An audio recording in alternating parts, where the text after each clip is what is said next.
EPFO pension scheme. Retirement के बाद आपको हर महीने मिलेंगे 7,500 रुपए। जाने कैसे? ईपीएफओ द्वारा संचालित ईपीएस योजना निजी क्षेत्र के कर्मचारियों को रिटायरमेंट के बाद आर्थिक सुरक्षा प्रदान करती है। पेंशन पात्रता के लिए 10 साल की सेवा आवश्यक है और न्यूनतम पेंशन 7,500 रुपए प्रतिमाह करने की मांग है। ईपीएफओ पेंशन स्कीम निजी क्षेत्र में काम करने वाले कर्मचारियों के लिए भविष्य की आर्थिक स्थिरता एक महत्वपूर्ण मुद्दा है। इस दिशा में ईपीएफओ कर्मचारी भविष्य निधि संगठन द्वारा संचालित ईपीएस कर्मचारी पेंशन योजना एक महत्वपूर्ण भूमिका निभाती है। इस योजना का उद्देश्य कर्मचारियों के सेवानिवृत्ति के बाद उन्हें आर्थिक सुरक्षा प्रदान करना है। सरकार इस योजना के माध्यम से सुनिश्चित करती है कि कर्मचारी अपने रिटायरमेंट के बाद भी नियमित आय प्राप्त कर सकें, जिससे उनका भविष्य खुशहाल और सुरक्षित हो। ईपीएस योजना के प्रमुख लाभ। रिटायरमेंट के बाद पेंशन। ईपीएस योजना के तहत कर्मचारी को रिटायरमेंट के बाद मासिक पेंशन मिलती है, जो उनके मासिक खर्चों को पूरा करने में सहायक होती है। यह पेंशन कर्मचारी की सेवा अवधि और उसके वेतन के आधार पर तय की जाती है। वेतन का हिस्सा ईपीएस में जमा। कर्मचारी के वेतन का 12% ईपीएस खाते में जमा होता है, जो कि ईपीएफओ द्वारा नियंत्रित और विनियमित किया जाता है। इससे यह सुनिश्चित होता है कि कर्मचारी का भविष्य सुरक्षित हो। 2 हिस्सों में पीएफ का बंटवारा। कंपनी द्वारा पीएफ को 2 हिस्सों में बांटा जाता है। पहला हिस्सा, जो कि 8.33% होता है, ईपीएस कर्मचारी पेंशन स्कीम में जाता है, जबकि दूसरा हिस्सा 3.67% ईपीएफ कर्मचारी भविष्य निधि स्कीम में जमा होता है। न्यूनतम पेंशन की बढ़ती मांग। साल 2014 से ईपीएस 1995 योजना के तहत सरकार ने न्यूनतम पेंशन 1,000 रुपये प्रतिमाह तय की थी। लेकिन अब लंबे समय से यह मांग उठ रही है कि इस न्यूनतम पेंशन को बढ़ाकर 7,500 रुपये प्रतिमाह किया जाए। यह मांग इसलिए उठी है क्योंकि मौजूदा पेंशन राशि वर्तमान जीवन स्तर और बढ़ती महंगाई को देखते हुए अपर्याप्त मानी जा रही है। ईपीएस 95 राष्ट्रीय संघर्ष समिति ने इस मामले को सरकार के समक्ष जोरदार तरीके से उठाया है और साथ ही बुजुर्गों के लिए महंगाई भत्ता और मुफ्त चिकित्सा सुविधा की भी मांग की है।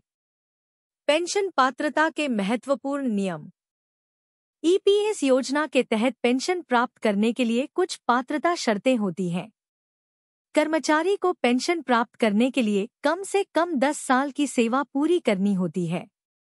अगर कोई कर्मचारी 10 साल से कम सेवा में रिटायर हो जाता है, तो उसे पेंशन का लाभ नहीं मिल पाता।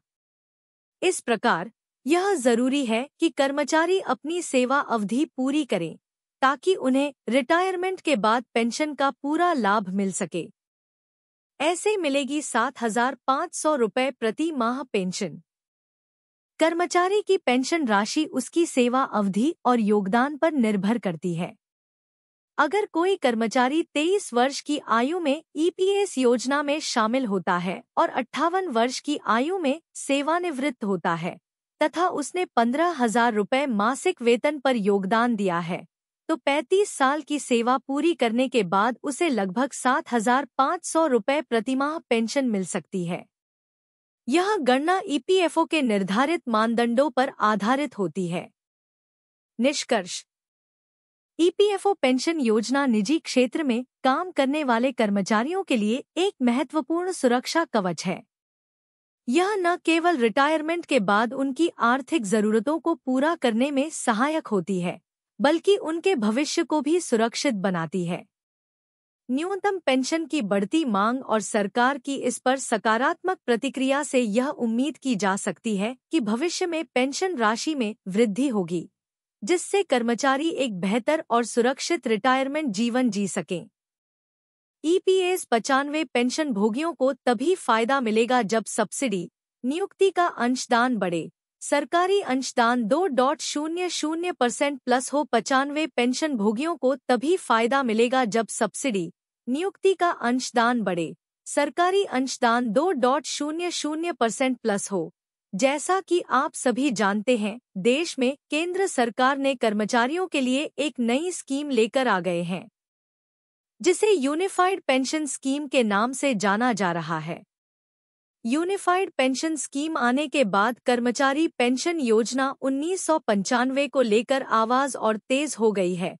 ईपीएस 95 पेंशन भोगियों को तभी फायदा मिलेगा जब सब्सिडी नियुक्ति का अंशदान बढ़े। सरकारी अंशदान 2.00% प्लस हो। केंद्र सरकार और कर्मचारी भविष्य निधि संगठन पर दबाव डाला जा रहा है कि पेंशन भोगियों की न्यूनतम पेंशन को बढ़ाया जाए। पेंशन भोगी रामकृष्ण पिल्लई का कहना है कि केंद्र सरकार के पैटर्न का पालन करना संभव नहीं है, क्योंकि कर्मचारी पेंशन योजना में कर्मचारी नियोक्ता का अंशदान सीमित पेंशन योग्य वेतन का केवल 8.33% है, जबकि नेशनल पेंशन सिस्टम में नियोक्ता द्वारा अंशदान बिना किसी सीमा के वास्तविक वेतन का 14% है। क्या आपका नियुक्ति बिना किसी सीमा के वास्तविक वेतन का 14% अनुदान करने के लिए तैयार है? और क्या कर्मचारी नियोक्ता के पूरे अंशदान को छोड़ने के लिए तैयार है? EPFO EPS pension EPS 95 pension भोगियों को तभी फायदा मिलेगा जब सब्सिडी। क्या आप कर्मचारी पेंशन योजना और कर्मचारी भविष्य निधि दोनों नहीं रख सकते हैं? नियोक्ताओं के अलावा ट्रेड यूनियन इस बारे में क्या कहते हैं? वर्तमान अवस्था के तहत जो संभव है वह पेंशन योग वेतन सीमा को बढ़ाना या सीमा को घटना नियोक्ताओं का अंशदान बढ़ाना है। न्यूनतम पेंशन के माध्यम से वृद्धा पेंशन भोगियों को कुछ राहत देने के लिए सरकारी सब्सिडी बढ़ाना। कर्मचारी पेंशन योजना में सरकारी अंशदान को 1.16 से बढ़कर 2.00% प्लस करना है। यह सरकार पर निर्भर करता है कि वह हितधारकों के परामर्श से उन पर विचार करें और सरकार कितना वहन कर सकती है। एम्प्लॉयज प्रोविडेंट फंड ऑर्गेनाइजेशन संशोधन पर विचार करना संभव नहीं।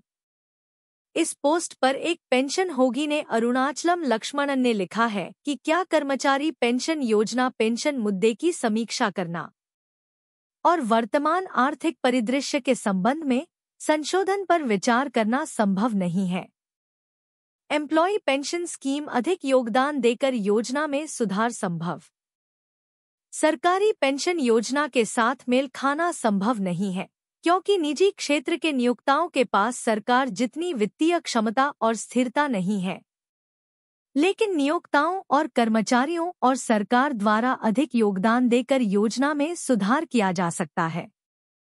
सरकार निजी क्षेत्र की पूरी पेंशन देनदरिया को नहीं ले सकती है। Pension update. पेंशन योजना प्रमाण पत्र के बारे में जानिए, वरना भारी भरकम नुकसान। कर्मचारी पेंशन स्कीम के तहत यदि कोई कर्मचारी ईपीएफओ में निवेश के 10 वर्ष पूरे होने से पहले नौकरी छोड़ देते हैं, तो वह पेंशन योजना प्रमाण पत्र स्कीम सर्टिफिकेट के लिए अप्लाई कर सकते हैं। इससे वह भविष्य में नई जगह नौकरी के लिए अपने सर्टिफिकेट को सरेंडर करके दोबारा ईपीएफओ में निवेश कर सकते हैं। Pension update.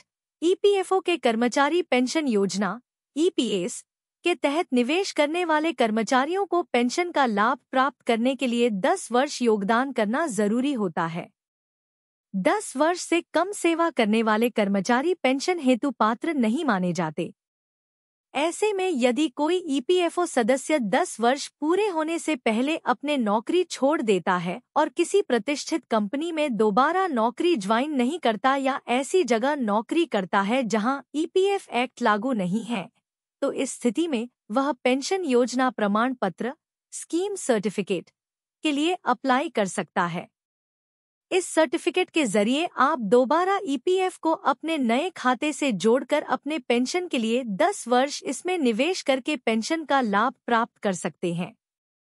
ऐसे में यदि आप भी ईपीएफओ के सदस्य हैं, तो चलिए जानते हैं कैसे आप स्कीम सर्टिफिकेट भरने के लिए आवेदन कर सकेंगे।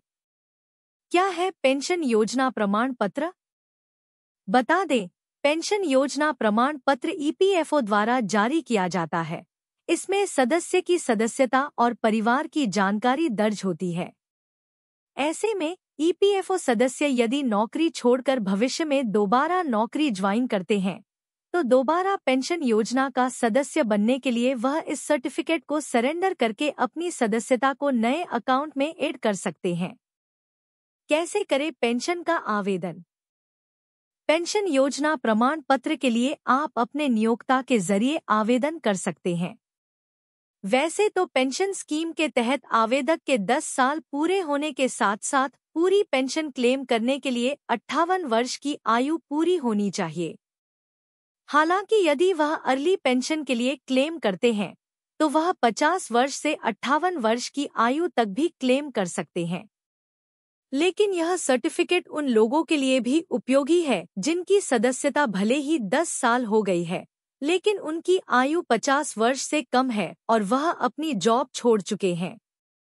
ऐसे सदस्य यह सर्टिफिकेट लेकर 50 वर्ष की आयु पूरी होने पर इस सर्टिफिकेट को लगाकर फॉर्म 10D में पेंशन के लिए आवेदन कर सकते हैं। पेंशन प्रमाण पत्र प्राप्त करने के लिए सदस्य को फॉर्म 10C के लिए आवेदन करना होगा।